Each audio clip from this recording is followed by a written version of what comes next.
Bismillahirrahmanirrahim. Assalamualaikum warahmatullahi wabarakatuh.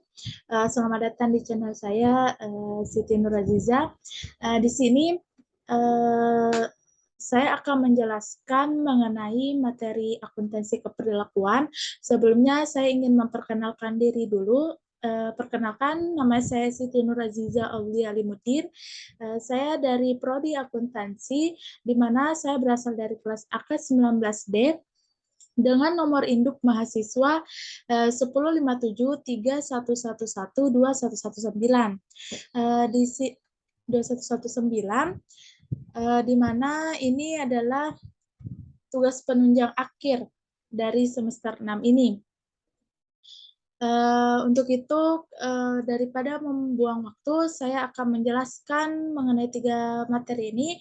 Yang pertama adalah aspek teori kontingensi dalam akuntansi keperilakuan, di mana dari pengertian teori kontingensi itu adalah alat pertama dan yang paling terkenal untuk menjelaskan berbagai variasi dalam struktur organisasi. Nah, manfaatnya ini untuk mendesain suatu organisasi berdasarkan ketidakpastian lingkungan dan ukuran organisasi. Dan yang kedua ini mengenai tentang munculnya perumusan kontingensi. Nah, perumusan kontingensi ini ada 4, yaitu ada pengaruh hasil empiris, ada efek dari struktur organisasi, ada efek teknologi dan efek lingkungan, dan ada juga pengaruh teori organisasi.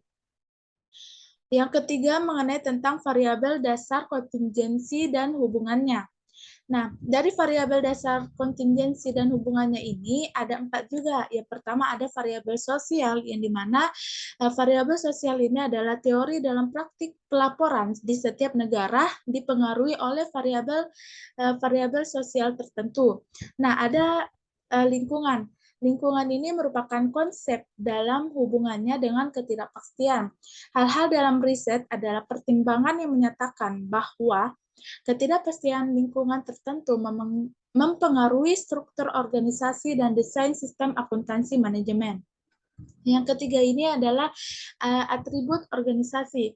Nah, konsep yang berkaitan dengan penyediaan dan pengorganisasian sumber daya perusahaan meliputi ukuran organisasi, teknologi, dan lain sebagainya. Dan yang terakhir ini ada karakteristik pengguna. Karakteristik pengguna ini adalah suatu bukti riset yang harus dipertimbangkan oleh perbedaan dalam model keputusan, gaya pengambilan keputusan, dan sifat yang diturunkannya. Yang keempat adalah mengenai tentang isi teori kontingensi, di mana teori kontingensi ini ada 2 isinya, yaitu ada studi empiris dan ada perumusan teoretis. Nah, di sini mungkin saya singkat bahwa terdapat studi empiris dalam area akuntansi yang dengan tegas mengadopsi pendekatan kontingensi sebelum mengumpulkan data. Dan yang kedua ini ada perumusan teoretis, di mana sebagai tambahan terhadap pekerjaan yang berdasarkan spekulasi teoritis menyangkut sifat alami dari teori kontingensi sistem informasi akuntan, yang dimana terdapat argumentasi bahwa desain apapun dari sistem perencanaan dan pengendalian khususnya pada sasaran khusus yang dicapai dalam konteks sasaran tujuan organisasi, format tingkat dan perbedaan desentralisasi tertentu yang dipilih, dan jenis gaya manajerial yang digunakan oleh para manajer senior. Yang kelima ini mengenai tentang kerangka evaluasi teori kontingensi. Nah, dari struktur evaluasinya ini, SIA hanya meliputi salah satu bagian dari struktur pengendalian organisasi. Suatu strategi pengendalian organisasi akan melibatkan pertimbangan desain organisasi, sistem informasi manajemen, dan sistem perencanaan dan pengendalian. Nah, dengan adanya kekurangan tersebut, dibentuklah teori kontingensi SIA di luar konteks dari keseluruhan paket pengendalian organisasi yang nyata. Sebelumnya di sini SIA itu kepanjangan dari SIA ini singkatan dari Sistem Informasi Akuntansi. Nah, mungkin teman-teman bisa membacanya poin 1, 2, dan 3. Untuk itu mungkin saya lanjut lagi ke implikasi untuk riset. Nah, Implikasi untuk riset ini ada 3. Ada akuntansi sebagai bagian dari sistem pengendalian, yang dimana studi efektivitas sistem informasi akuntansi manajemen berhubungan dengan studi dari berbagai mekanisme pengendalian yang digunakan oleh organisasi untuk mempengaruhi perilaku anggota mereka dan hubungan merek dagang lingkungan eksternal. Yang kedua ada efektivitas organisator atau organisatoris, di mana pengguna kerangka pengendalian menguatkan peran efektivitas organisasi dan perhatian pada sasaran hasil organisasi. Yang ketiga ini ada metodologi riset, di mana menurut Campbell itu ada 3 poin, yang dimana ada kontraproduktif, ada sasaran dari efektivitas organisasi, dan kekeliruan dalam memusatkan perhatian pada riset. Terus di sini mengenai tentang contoh kasus, saya mengambil contoh kasus perusahaan Sony Corp, yang dimana sumbernya itu dari kompas.com, di mana pada perusahaan ini menyatakan akan memangkas 10.000 karyawan atau sekitar 6% dari angkatan kerja global.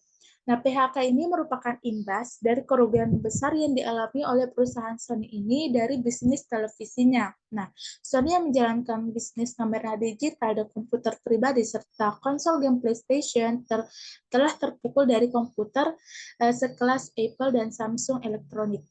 Selama 4 tahun terakhir, Sony mengalami gagal produksi ditambah dengan bencana alam yang dilanda di negara Thailand. Setelah PHK ini, Sony akan fokus kepada industri kamera digital, game, dan smartphone, dan akan merencanakan untuk memperluas bisnisnya melalui peralatan medis seperti produksi endoskopi dan akan memasuki bisnis diagnosis medis. Penyelesaiannya di sini menurut saya dalam kasusnya seharusnya pihak Sony Corp ini memperbaiki sistem pengendalian internal dengan memperbaiki standar prosedur pengoperasian.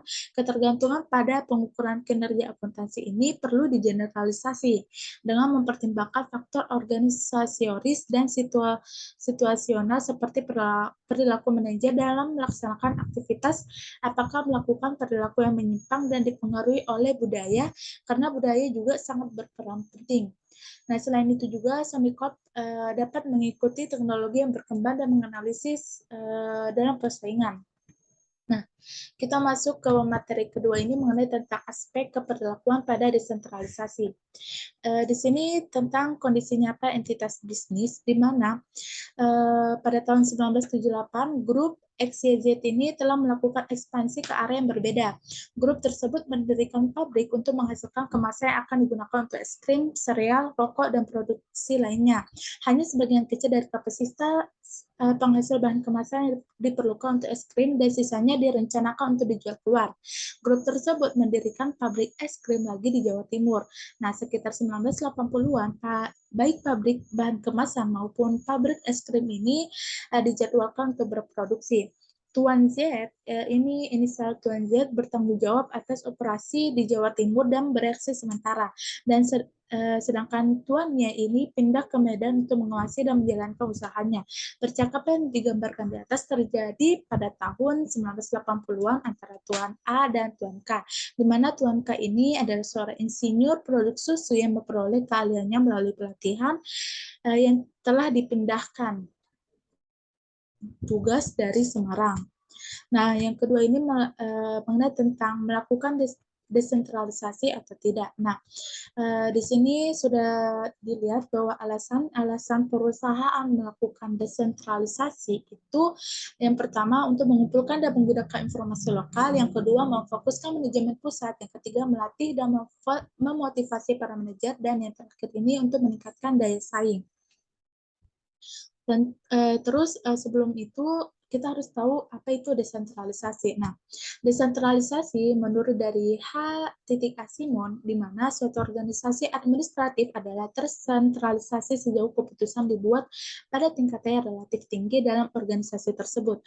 Terdesentralisasi sejauh keputusan itu didelegasikan oleh manajemen puncak kepada tingkat wewenang eksekutif yang lebih rendah. Semakin luas kesempatan berpartisipasi diberikan kepada bawahan pada aspek struktur organisasi, akan semakin semakin mengarah pada struktur desentralisasi. Nah, tujuannya ini untuk membantu delegasi yang mampu mengadakan pengambilan keputusan secara mandiri. Desentralisasi juga dapat diterapkan dalam organisasi yang berskala besar maupun dalam pemerintahan suatu negara. Nah, mengenai tentang lingkungan sebagai faktor penentu desentralisasi. Nah, faktor penentu desentralisasi ini pada umumnya semakin tinggi tingkat konflik dan perubahan dalam lingkungan tugas, semakin besar kebutuhan suatu organisasi untuk mengembangkan kapabilitas pemrosesan informasi khusus, mengembangkan kemampuan untuk memberi respon dengan cepat, mendorong perilaku yang mampu mengambil risiko dan inovatif dari pihak anggota-anggotanya. Nah, metode ini tujuannya harus konsisten dengan nilai-nilai dari komunitas lebih besar sehingga tersebut tidak membahayakan legitimasinya. Terus yang selanjutnya ini mengenai tentang faktor penentu mengenai tentang contoh kasus. Di sini contoh kasusnya pada industri pengolahan es balok khususnya di Kota Semarang, di mana banyak terdapat beberapa industri pengolahan es balok yang beroperasi dan menghasilkan produk yang sejenis. Berdasarkan data yang diperoleh dari Asosiasi Perestu, Persatuan Pengusaha Es Batu, dapat diketahui bahwa sekarang terdapat 8 industri pengolahan es balok yang beroperasi di wilayah Kota Semarang. Berdasarkan hasil wawancara dengan Ketua Asosiasi Industri Es Balok di Kota Semarang oleh penulis, dapat diketahui konsumsi es balok untuk kepentingan nelayan, pedagang ikan, dan industri pengolahan ikan mencapai lebih dari 50%.